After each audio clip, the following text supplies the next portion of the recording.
Any notable NFL player can suddenly fall off the map and become forgotten about, even if they're on an active roster. Man, I've always been a Pittsburgh Steelers fan. I love the way they do things. I actually wanted to come here when I was coming out from the draft.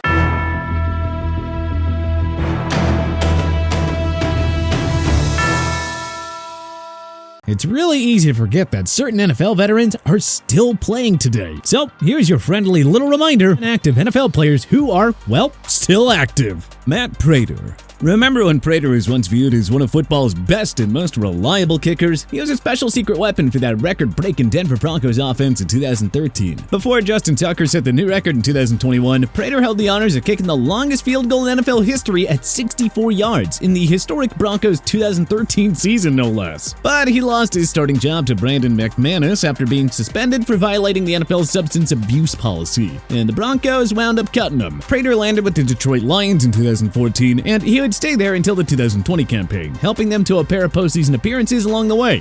It's easy to forget, but folks, this man is still active and doing just fine for himself. After a tough first year in Arizona, Prater rebounded by making 88% of field goal attempts in the 2022 season. That was enough for him to retain the starting job for 2023. And you know, that's saying quite a bit, seeing how Arizona has been jinxed by awful kicking for quite a while now. Case Keenum. Hard to believe that it's already been a decade since Keenum replaced Matt Schaub as the Houston Texans starting QB in the midst of a miserable 2013 season. Yeah, here's a little minor recap on where Keenum has gone since his career year with the Minnesota Vikings in 2017. 1 year in Denver, 1 year in Washington, 2 years in Cleveland, and 1 year in Buffalo. In today's edition of Where Is He Now? Oh, you know, Keenum is back where it all started. Yeah, right here in H-Town as the number 3 quarterback on the depth chart behind rookie C.J. Stroud and previous starter Davis Mills. If you were to tell us back in 2013 that Keenum would be with the Texans in 2023, we would have guessed that he emerged as a star out of nowhere and led this team to multiple Super Bowls. But nah, the co-hero of the Minneapolis Miracle alongside Stephon Diggs is just hanging around collecting shiny paychecks to hold a clipboard and attempt double-digit pass attempts a year. Honestly,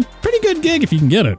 Cole Beasley. If you've forgotten that Beasley is still active, hey, we don't blame you. It's awfully tough to keep track of his retirement, unretirement announcements, as well as the amount of teams that he's joined. Rest assured, we triple-checked and confirmed that Beasley is indeed on an NFL roster. That roster is the New York Giants. The speedy and slick wideout is still in the game after going back and forth on his football future. And given the not-so-great wide receiver depth chart in the Meadowlands, Beasley could actually put together one of his best professional seasons with his new team.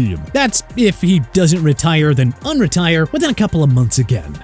Marcus Golden. He never emerged as a true Pro Bowl level player, but Golden has done pretty well for himself as a former second-round pick out of Missouri back in 2015. Golden showed signs of becoming a star when he racked up 12.5 sacks to go along with 4 forced fumbles for the Arizona Cardinals in 2016. After 2 frustrating subsequent seasons there, he joined the New York Giants and posted 10 sacks in a bounce-back 2019 campaign. Golden was traded to Arizona in the midst of the 2020 season. He turned in another superb year with the Cards in 2021, tallying 11 sacks and 4 forced fumbles. But after his production dropped considerably in 2022, Golden was released. Then in May, the Pittsburgh Steelers added Golden to upgrade their pass rushing depth. So, in case you were away on vacation during that time, yeah, the ex-Cardinal star is now with TJ Watt and Cameron Hayward in Steel City. You'll see how much Golden has left in the tank in his age 32 season, but at least this sneaky Steelers team has given him extra cash and the chance to win a ring. Matt Perida. The undrafted product out of Georgia Southern turned heads with a strong season for the San Francisco 49ers in 2018. That year, Perida had 814 rushing yards and 3 touchdowns and 1,075 total yards of offense. But Perida quickly learned the disadvantage of being a running back in a Kyle Shanahan offense. Anyone can flourish in that system, and Raheem Mostert wound up emerging as the 49ers lead back that year, with Tevin Coleman getting his fair share of carries as well. Perida had uneventful stints with Miami in 2020 and with Buffalo in 2021 before joining the Giants in 2022. He had just 220 rushing yards and 1 TD playing behind Saquon Barkley, but the G-Men saw enough to give him a 1-year extension this offseason. 3 straight seasons of under 300 rushing yards with only 2 total rushing TDs in that span, but hey, Perida has found a way to stick around in the NFL. Good for him, I guess. Gonna be hard to remember that he's in the league, considering that he'll see very few reps behind Barkley in 2023. Latavius Murray. we are in an era where the running back position is devaluing more and more each and every year. But you know, it doesn't hurt to be a journeyman RB2 like Latavius Murray, who keeps landing nice paychecks and chances to chase a championship ring. Here he is at the age of 33, and Murray is now ring chasing with the Buffalo Bills. It feels like Murray keeps being overlooked because most of his recent teams haven't exactly been competitive. But now he's a proud member of the Bills roster, albeit likely as the number 3 RB behind James Cook and Damian Harris. But hey, he's still there. Murray had his best season for the Oakland Raiders back in 2015, earning a Pro Bowl nod after rushing for 1,066 yards and 6 TDs. A year later, he had a career-high 12 rushing scores. Murray went on to enjoy success as an RB2 in both Minnesota and New Orleans, consistently putting up over 500 yards rushing. He had another productive year with Baltimore in 2021 and enjoyed a productive year for the Denver Broncos in 2022, recording 703 rushing yards and 5 TD. He just keeps giving out those 500-yard seasons as a backup RB. Now that he's in Buffalo, perhaps the average fan will be given a firm reminder that he's still very active and very well. Greg Zuerlein.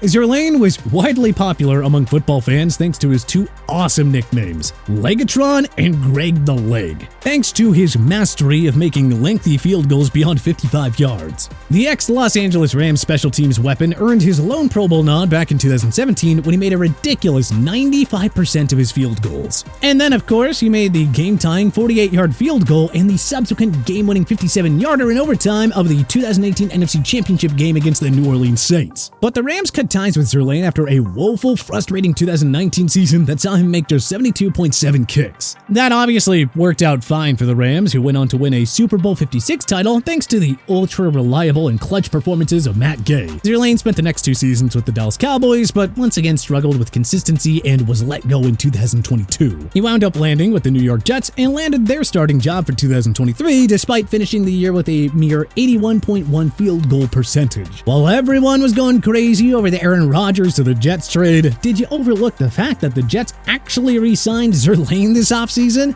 Yeah, the guy who was last an actual elite kicker a half-decade ago is still on an NFL roster, and on a team with Super Bowl aspirations, no less. Honestly, we're pretty fascinated to see how this all plays out. Mercedes Lewis. Fun fact, among all active NFL players currently signed to an NFL roster, Lewis has played the 2nd most NFL games. Lewis, who entered the league in 2006, trails only Aaron Rodgers, who broke into the NFL a year earlier. Lewis's longevity is surprising, though admirable, considering that his stats have never really been elite. The ex-Jacksonville Jaguar earned his lone Pro Bowl nod in 2010 by hauling in 58 receptions for 700 yards and 10 touchdowns. Sure, he never came close to those numbers again, but it's Lewis's dominance as a blocker that has kept him around this long. He spent his first 12 years in Jacksonville before joining Rodgers' Green Bay Packers in 2018, where he spent the next 5 years. So, where is Lewis now?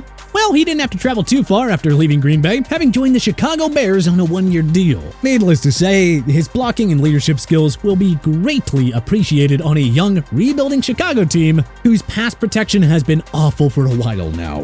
Dwayne Brown.